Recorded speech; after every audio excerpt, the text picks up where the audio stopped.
practicing empathy, by practicing gratitude, by taking one moment also to be empathic to ourselves. We're constantly told there's something we need to be doing better, we should be doing, that we struggle with, that we're the ones who are different from everybody else around us. All of this increases stress in our body, activation in parts of the brain that tend to want to repeat those patterns.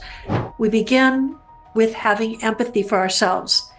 It's a hard time right now. We've all been through a lot. What do we love about ourselves? What do we want to share more about ourselves? And as I always say to clients and when I speak, 5% differences change everything. Small changes accrue and aggregate over time in life-changing ways. Welcome to Dr. Patty Ann's podcast. And today I have a guest that's going to speak about something that you and I and everybody that we know needs more of. But before we go any further, make sure you like, comment, share, and subscribe to this podcast. So what do we all need more of? We all need more of happiness. And our guest today has created a book called The Happiness Hack. So I know I have your full attention. So allow me to give a very warm welcome to Ellen Petry Leanne. Ellen, thank you so much for being a guest today.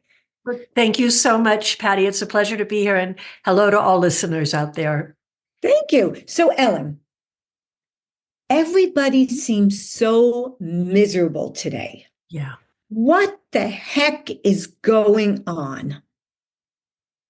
Well, you have asked the question, I think, that is on everyone's minds, right? So happiness is an emotional and spiritual state, and the feelings of happiness are very much governed by our neurochemistry. And as anyone who's read my book knows, there are several different chemicals implicit in expressing our feeling of happiness. Yet before we talk about those chemicals, we have to decide what we think happiness actually is. Is it? People are searching for something and they don't know what it is. Yeah. You know, sometimes when I work with clients and so forth, people say to me, I want to be joyful all the time, you know? And I think we have to get very realistic about what human happiness is on both a biological and sort of a human history level. You know, we can think of our biological imperatives to move toward things or move away from things in ways that favor our survival to correlate very well to happiness, sort of feelings of sadness, anger, fear, all of these things. Mm-hmm. We feel certain feelings when we want to move toward things that favor our survival. Usually I look at those, Patty Ann, as sort of falling into one of three categories: our relationships, our ability to contribute, and then this very human state of growth, of learning, of moving along our path. Generally speaking, across the long arc of human time, we have felt rewarded by our neurochemistry, also known as happiness, when we have been connected to things that leave us feeling connected in relationships, contributory to making the world or our circle or our life better, and then growing in ways that bring us satisfaction. We move toward those things. On the other hand, our emotions guide us to move away from things such as fear, or sometimes even difficulty, or sometimes even resistance. What I want to put on the table is that our sense of happiness has indeed been hacked over a long period of time, but very much over the last 15 or so years, as we've all become more dependent on technology. Mm-hmm. Technology rewards us with dopamine. Our use of technology rewards us with dopamine, which is a neurochemical that produces a feeling of, now you see my air quotes here, and you might see like emoji face happiness. Yeah, you know, but that really doesn't bring us something else, which is deep satisfaction.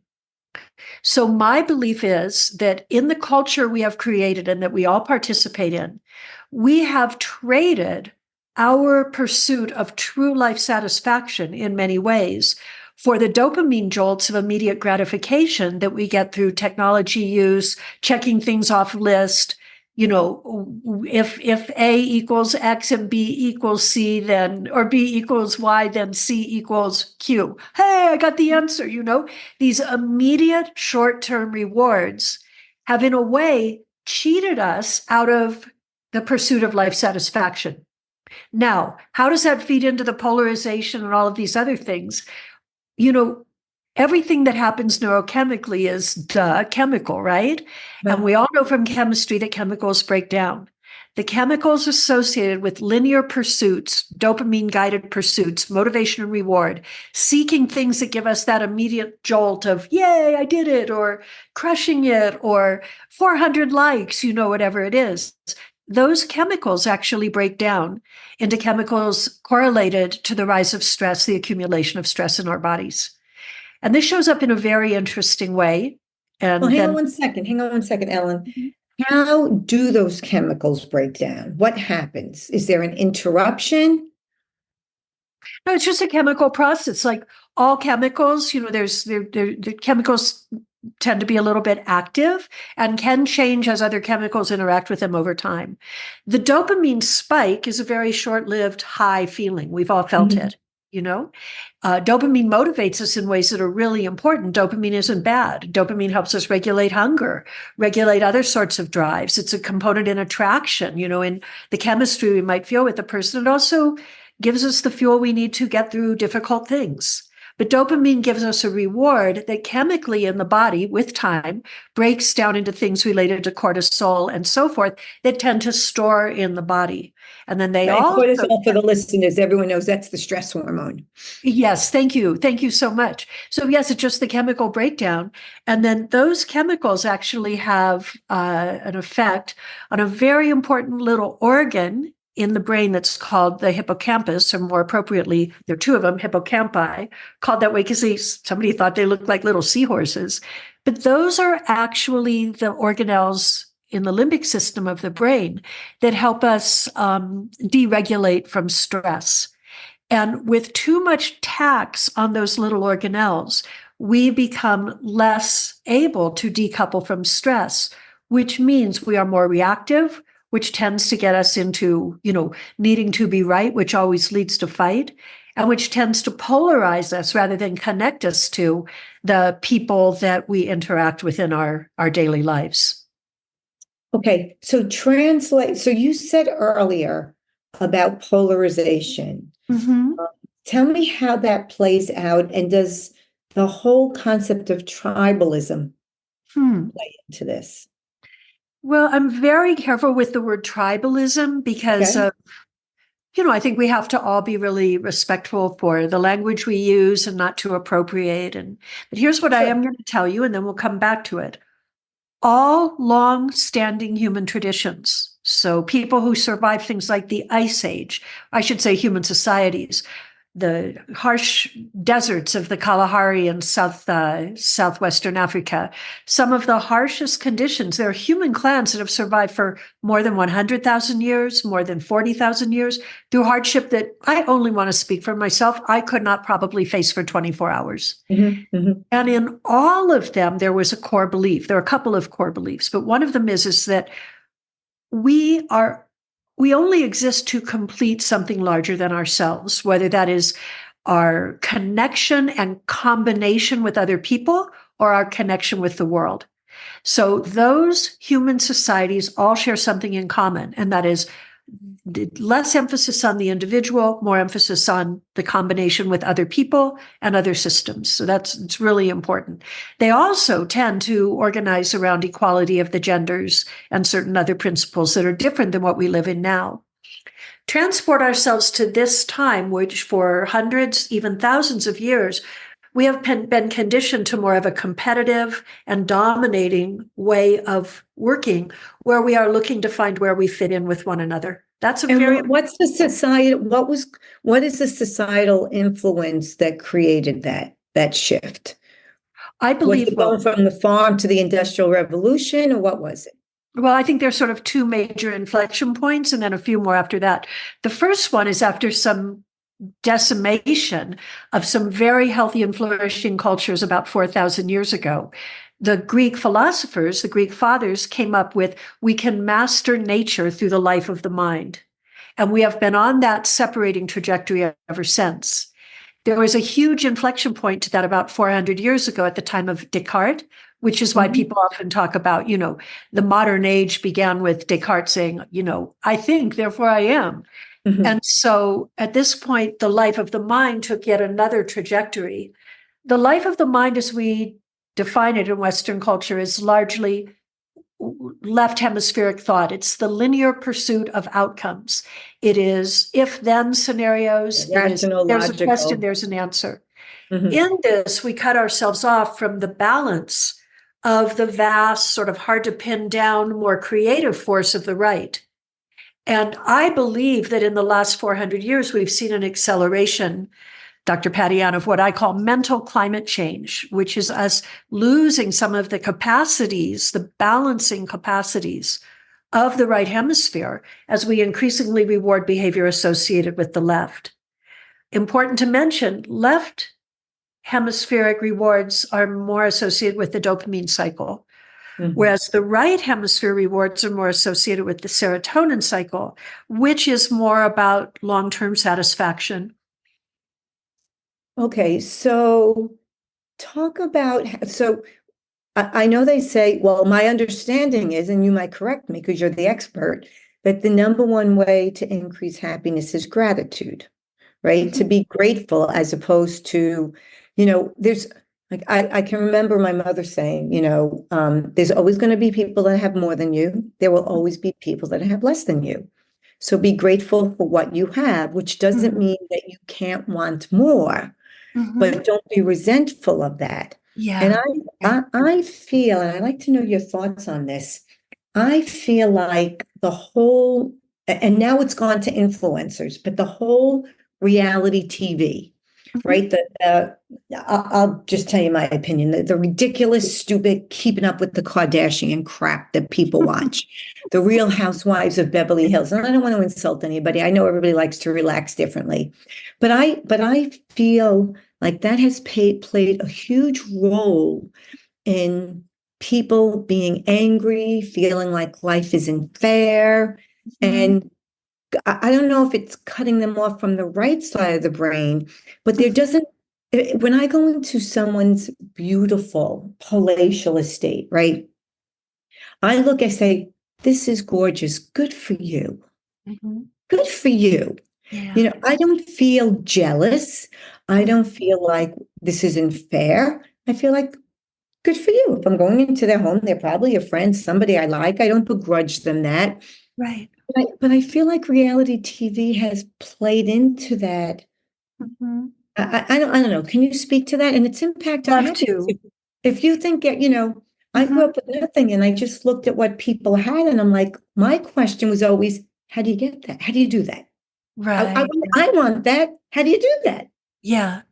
Their You know, success didn't make me less. I really agree. I think there are many factors that have led to this sense that so many of us feel othered, other than. And I think this is a really important thing. Remember, I said happiness comes from a place of relationships, contribution, and growth. And if we feel like we're separate from the way it's supposed to be, there's a neurochemical tax paid on that in the form of stress, anger, jealousy, sadness, all of which trigger the brain. We will get to your gratitude. I have to be honest. There are times when I would have walked into houses like that and gone, why them and not me? I think this is part of the culture that we grow up in, is we do feel competitive with one another. We do feel that we need the objective markers of our success in order to be worthy of belonging, or say what you will. And I believe we live in a culture that profits tremendously from making us feel like we need something outside of ourselves in order to feel complete and in order to feel happy. All of these TV shows, Real Housewives of Beverly Hills or whatever, they're running ads. They're having clothes that are being modeled there so that people will want them. All of this is part of what's telling us we need more than what we have in order to show up and be well, be happy, be full. Now, gratitude. It's setting us up for failure because we'll always need more than what we have if that's the criteria. The thing is we'll always need more of what we have. We'll always need less than what we have. Yes. The thing is, we're True. not here. Our birthright is not to come here to buy stuff, right? To consume, right? Oh, to consume. I have to tell you, I have to tell you, Ellen, I'm not a big shopper at all, right? But and I know everyone runs around during the holidays and consumes and buys and blah, blah, blah. By now, everybody's forgotten about them. But right after Christmas time in January, I went to the outlet here in Naples, Florida, for some reason. And I looked around, I said to my husband, what the hell are these people buying? There was just a huge consumer holiday. And where do they put this stuff? Right. It's like an insatiable hole. I This has get been badly about it. this has been deeply conditioned into us. We, as social beings, we are motivated toward rewards. And the way that the media works, the way that many aspects of our conditioning and culture work, tell us that our highest value is in acquiring things. I also don't have to wind back too far ago in time. I'd say 10 or 12 years at the most, where one of the main messages that women were getting through the media is something like this: women have value because they control the purse strings of America. That was literally the quote. A research project showed that women control the purse strings of more than 54% of, something consumers spend. Women are both motivated and rewarded for taking on the role of being a consumer. It's highly conditioned in our culture. And we get into competitive consumerism. And all of us, I've known it, I've seen it, I've been drawn in. But, I like to shop. This isn't a product placement, but I really like to go to TJ, what's it called? Home Goods. TJ Right? Maxx and Home Home Goods Goods. and Marshalls. Absolutely. So I went to Home Goods about a week ago to get a blanket. It's getting cold out here. And I looked in the aisles and I said, there are enough blankets in this store to serve the entire state that I live in. And I know that there's another store 40 miles away that has as many again. However, the subconscious message I get when I go into a store like that is this is what it's supposed to be like: more, more, more. So listen to the 4 words that describe dopamine rewards: more, more, more, mine, mine, mine, now, now, now, new, new, new. Hello, consumerism. And your brain will do more of whatever it's doing right now. We're all hooked. Now, you want to interrupt it? Back to your question. Gratitude practice. I am not in a position to say that gratitude is the fastest path to happiness. There may be more. However, if we want to look at the neurochemical research and the research from neuroscience, there is nothing that seems to change the brain, especially the prefrontal cortex, the most important and human part of the brain. If you're listening, you can't see that I've just put my palm of my hand on my forehead, and I'm giving the area above my eyebrows and then back sort of to where my thumb is tapping. I'm giving that a little hug right now. I am spanning more or less my prefrontal cortex, the most highly human part of my brain. It's highly human because it lets me entertain if-then scenarios, long-term planning, navigate trade-offs in an intentional way, activate mindsets that I can convert to actions or skill sets. The prefrontal cortex, let's just say that good nerve connections, neural connections, are served by healthy gray matter, and the PFC is real good at that gray matter. And one of the best ways to increase the density of gray matter in the prefrontal cortex is through mindfulness practices, meditation, and active gratitude practices. Sometimes people ask me, but I really don't like my job, and gosh, my kids are such a challenge, and I don't know, I'm just wondering, how am I doing with life? What do I have to be grateful for? There's a part of my heart that always wants to say, go to your kitchen. Do you have a refrigerator? And start there. Think about it, Dr. Patty Ann. If you or I decided to take a little break right now, we could go and get a glass of milk or a piece of fruit or a slice of cheese or whatever it was from our refrigerator just by walking 60 steps. Mm-hmm. We are of such a tiny fraction of humans who have ever had such a privilege. Now, there are many places. Ellen, I totally agree with you, and that is such a great perspective. However, people have lost perspective of that.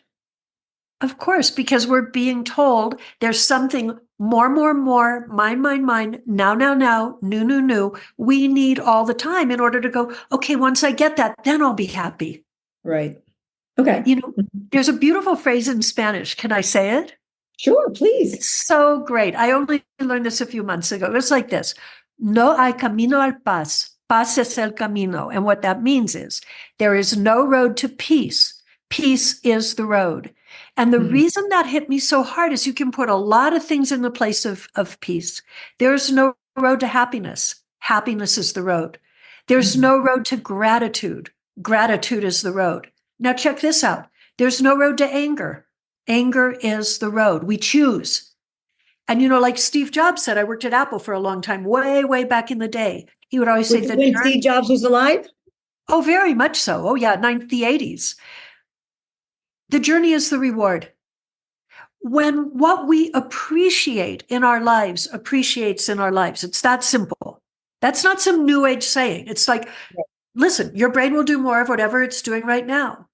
The way you show up, what you pay attention to, that is what the brain will keep repeating. So let me ask you a question about that. Sure. From what you told me, right? So I remember years ago when the movie theaters, people found out about the subliminal advertising, right? The smell of the popcorn and stuff.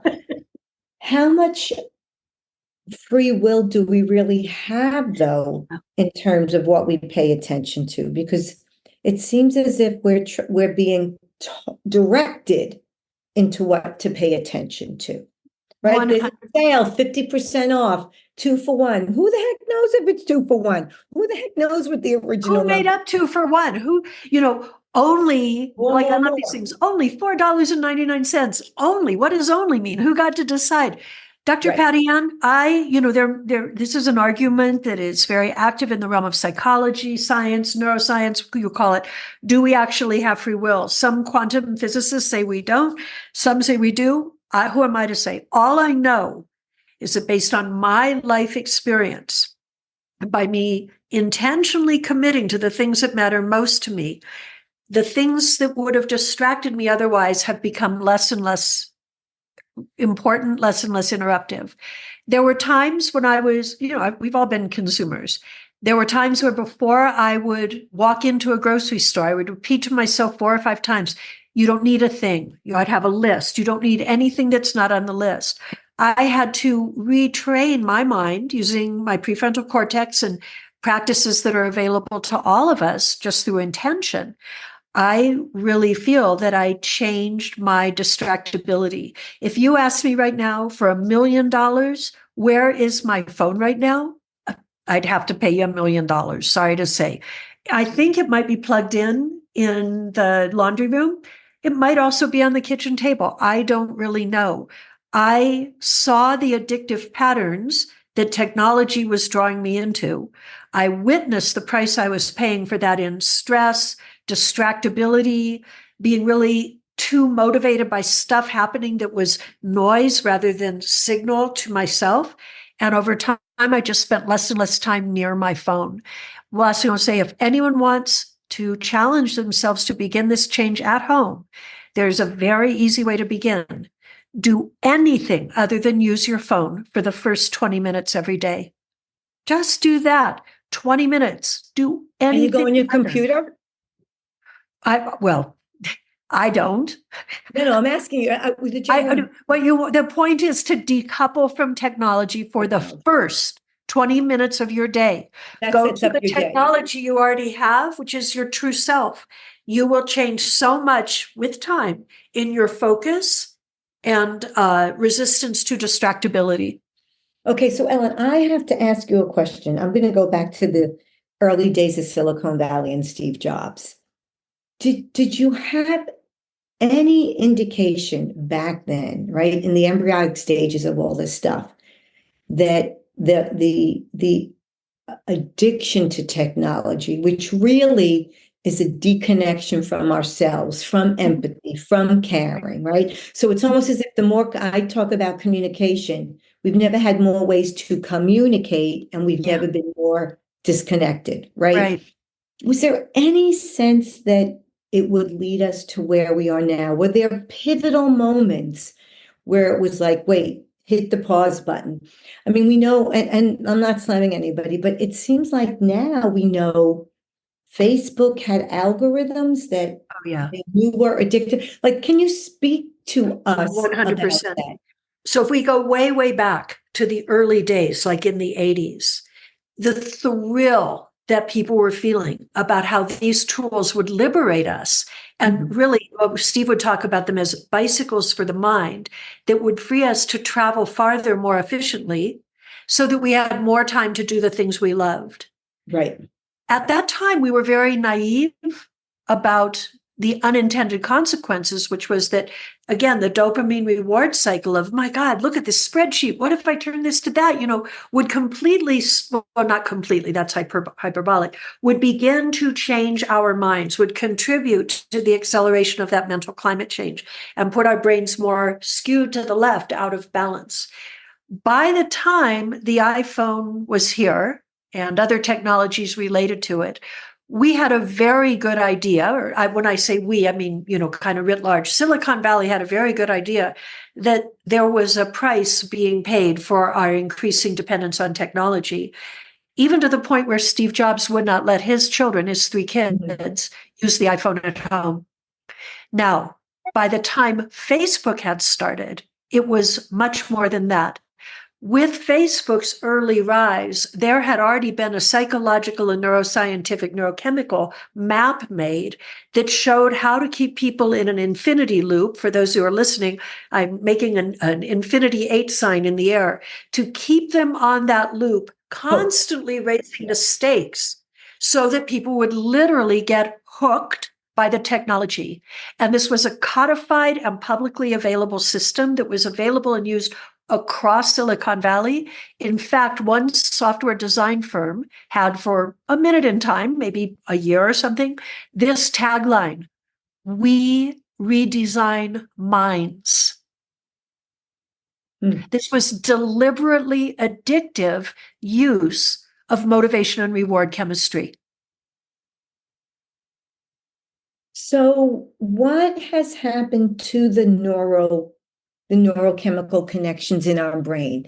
Like you're saying, it's been disconnected, the right from the left. Does it disconnect? Does it atrophy, like you were saying with the hippocampus? Like where are we headed? Because I do feel, thank goodness, like most things, there's a pendulum, right? You go one extreme to the next, right? Anybody under 35, 40, certainly 35, they know nothing but technology. I remember I am still amazed. I can be on the highway talking to Europe on my phone. There's just something about that still blows my mind. It's pretty amazing, isn't it?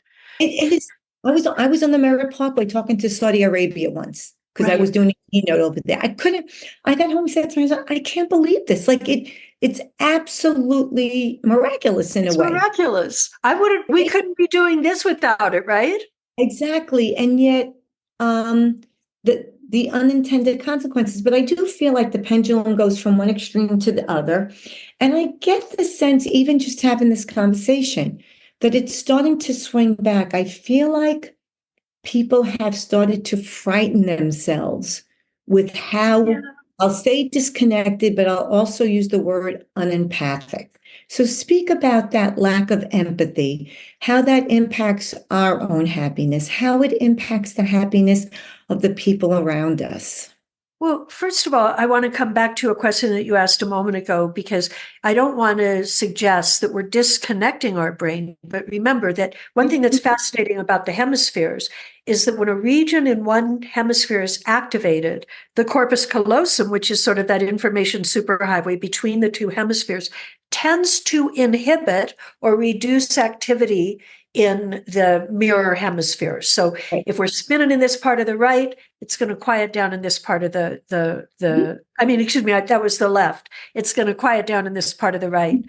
When I first learned that, first I was gobsmacked because I learned it relatively recently and hadn't known it before. What really thrilled me about that is that we can use that intentionally. Like, I know if I'm feeling a little bit addicted to my technology, that if I go out in nature and really appreciate what nature is revealing to me, I'm inhibiting that more tech focus, get this, get that, part of the brain. So this is very good when you think about neuroplasticity and even neurogenesis and the lifelong capacity for the brain to evolve.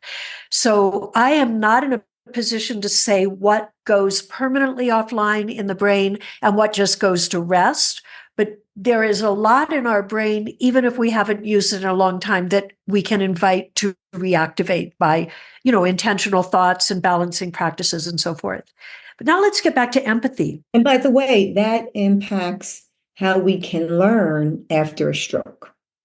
Oh, put it this way. Amazing. Everybody wants a neuroplastic brain. It's just, the power of the brain is, anyway. I tell people when I talk about that, think about Gumby, right? And how you change and your function, your structure determines your function. If you put your arm behind your back, you can do, I think it's very so exciting. Yeah, there's so much there. So as far as empathy is concerned, it seems that the right hemisphere emotions, emotions form in the limbic system, which is central to the brain. So it's cross-lateral.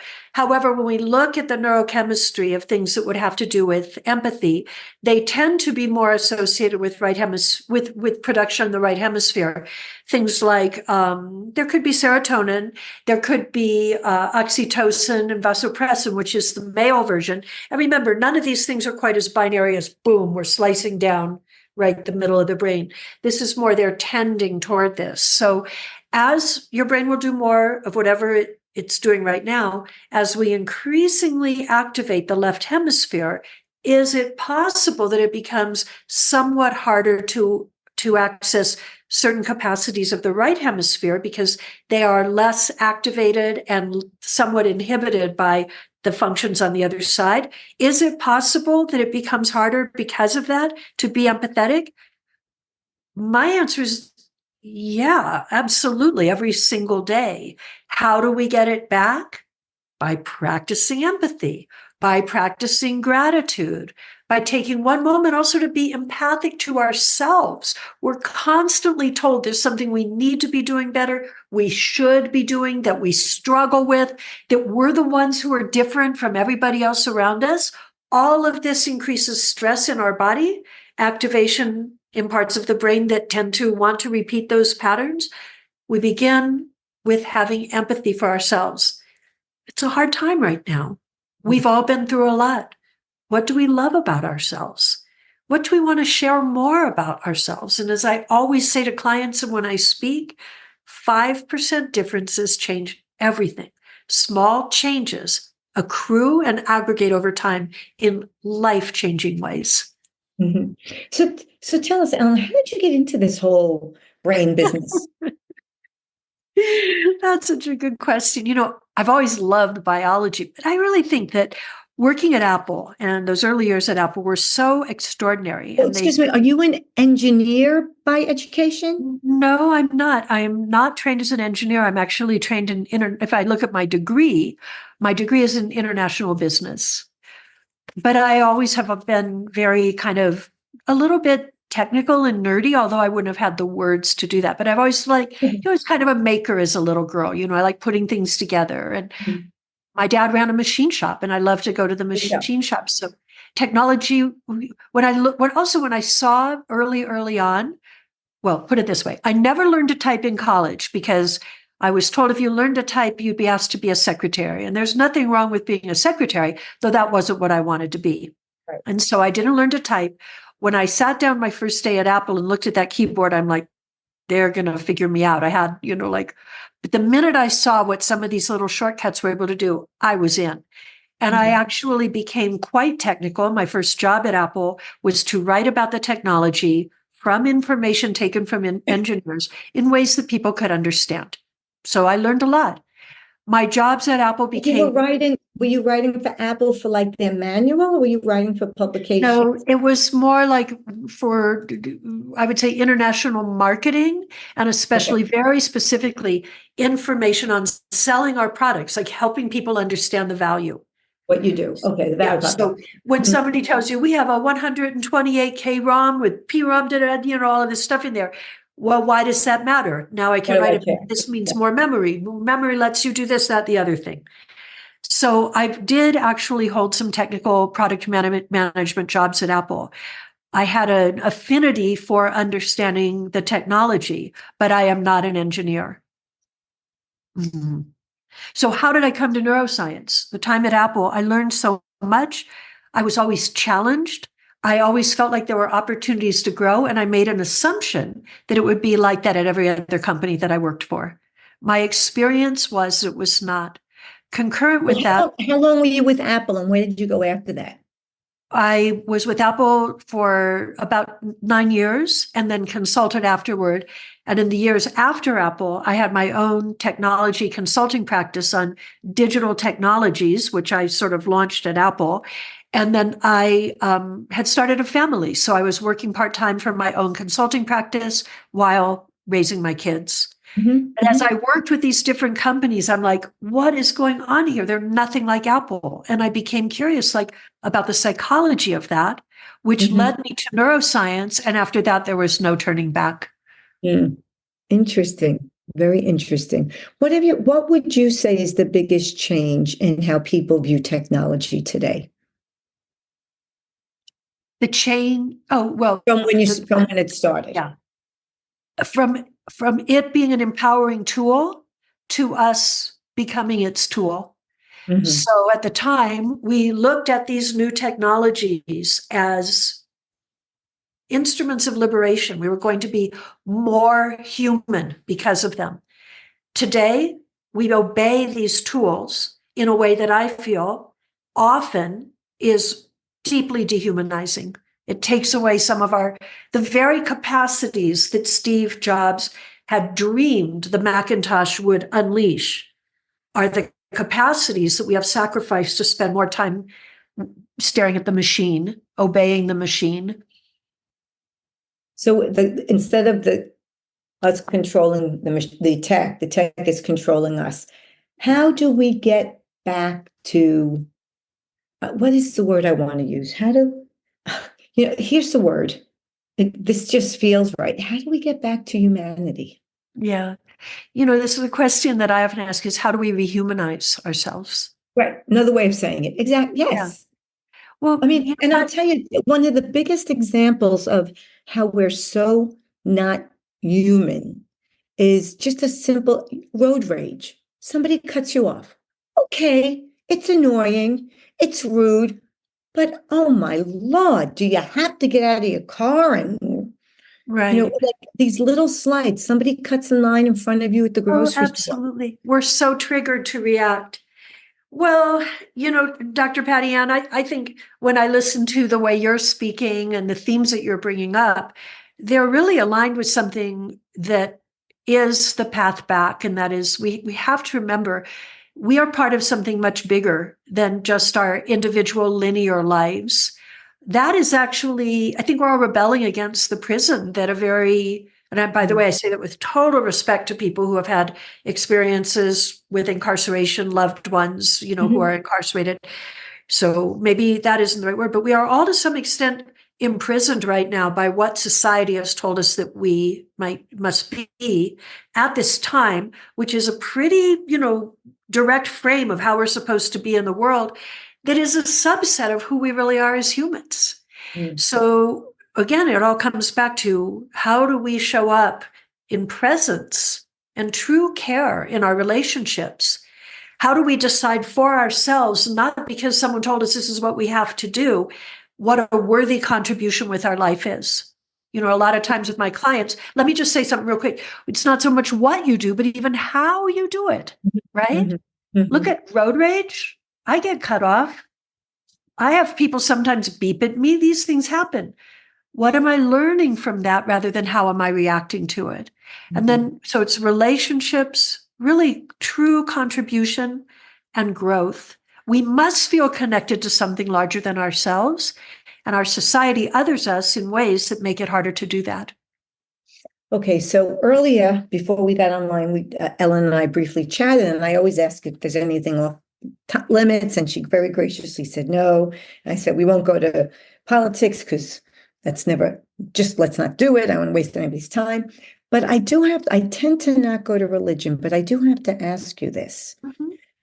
Do you feel in your experience and your knowledge that, and I'm not talking about religion in the formal sense, but maybe the right word is spirituality. Mhm. Do you feel there's any connection between, or there's an inverse proportion to the more disconnected, the Mhm. more tech connected we are, the more disconnected we are from ourselves, and the fact that it's not about us. There's a greater, Yeah. right? There's a service to others. The United States will never bring back the draft. Hopefully, we'll never need it. But plenty of people have said that during the draft, people learned that it's not just about me, right? It's the greater good. It's we're all in this together, and a chain is only as strong as its weakest link. And I feel the Peace Corps, Mhm. the Mormons do a 2 year service, and the Mormons I work with and I know are so other driven. Mhm. Just my little experience. Do you feel that there's any connection there and something that we can do Mhm. to impact in a positive way and get Yeah. people caring more, connected more, empathic more, and happier? Well, your words really summarize a big reality we're all facing. If we look at the data, and sometimes I let my left hemisphere look at the data, I hope I form an open mind with the whole brain beforehand, but the left hemispheric stuff is really important and really good. If we look at the data, a few aligned phenomena have occurred. First, there is a decline of religious practice and religious engagement demographically over the last 30 to 35 years. There is the rise of our 24/7-ness with technology, which is a very unnatural human state for us to be as always on as we've been. And I want to acknowledge what you said is some people are starting to pull away from that. I think that's great. And then let's not forget, 3 years ago, right around this time, a lot of us were getting the hints of a message that was going to put many of us into isolation, separation, highly Totally. stressful situations for 2 years, right? I don't know about listeners out there, but I know there were times I was on my knees begging to wake up the next morning. I didn't know what to expect. We've all been through a lot. And all of these things, it's almost like a perfect storm of causes and conditions that have caused us to individuate, to turn in on ourselves, to feel othered, and even to divide. I'm going to agree. There are a number of social phenomena that have led us to this place. What do we do? It's exactly in the words you said. It begins with acknowledging that we are part of something much bigger than ourselves and that we can understand. That is my deep belief.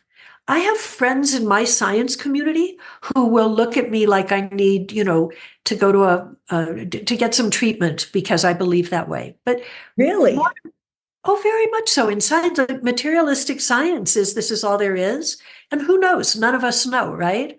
But my Well, there's belief a whole is, energy concept, and the brain can show that, but that's a whole other conversation. We don't have time for It's that. it's so true. And there are probably ways, even for people who believe what I believe, to look at that and say, what if it were only material? Because that's how I learn. I love to choose the opposite position and learn from it. But here's what I do know, Patty Ann. When I go out in nature, and I say, and I quote, a wonderful friend whose name is Chip, who taught me this phrase, nature, what will you teach me today? Is there something I'll see in your patterns or hear in your sound or feel in my body that is going to remind me I'm part of something bigger? And there always is.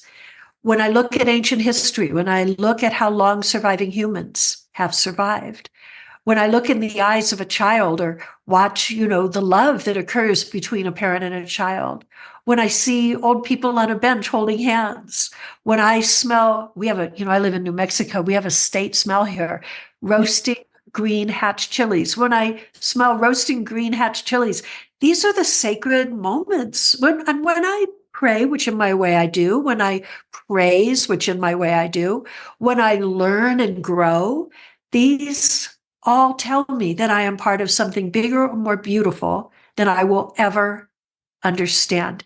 And that brings a gift to my life that is more than the tangible gifts that I might, covet as I go into somebody's palatial home or something. Mm.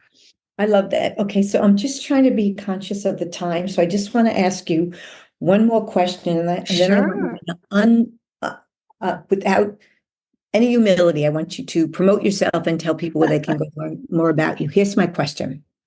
Imagine I had a box in front Yeah. of you, Mhm. and held within the box was everything you ever lost, Mm. animate or inanimate. Mhm. What would you go to reach for first and why? Oh, that's such a beautiful, beautiful question. I know exactly what I go to reach for first. It's not a tangible, well, maybe it is a tangible thing. I would go back to remember who I was on the day I was born. How would you know who you were if it was the day you were born? How would you know? Well, it would be everything that it would be unlearning all of the Tremendous things that potential. taught me who I was meant to be as a human. On the day we're born, I believe we are exquisitely connected to the vast, whatever it means. Yet we don't have the identification and labeling that this incredible 3-pound thing that we carry around in our heads will activate in order to teach us how to be human. Mm. I do believe on that first day, we are very, very deeply connected to something much more vast than our human selves even realize. So interesting. I keep thinking of the placenta. I mean, we were already connected to someone else and her connections to Yeah. all of that. Oh, that's great. Okay, Ellen, tell people how they can find out more about you, where they can get your book, which I cannot wait to read, The Happiness Hack, and just That's unabashedly promote yourself. wonderful. So I think people might really enjoy listening to my podcast, which is called The Brain and Beyond. And it's you can easily find it at www dot, and then all of these are written words like the THE brain and beyond.com. And I have about 20 episodes there.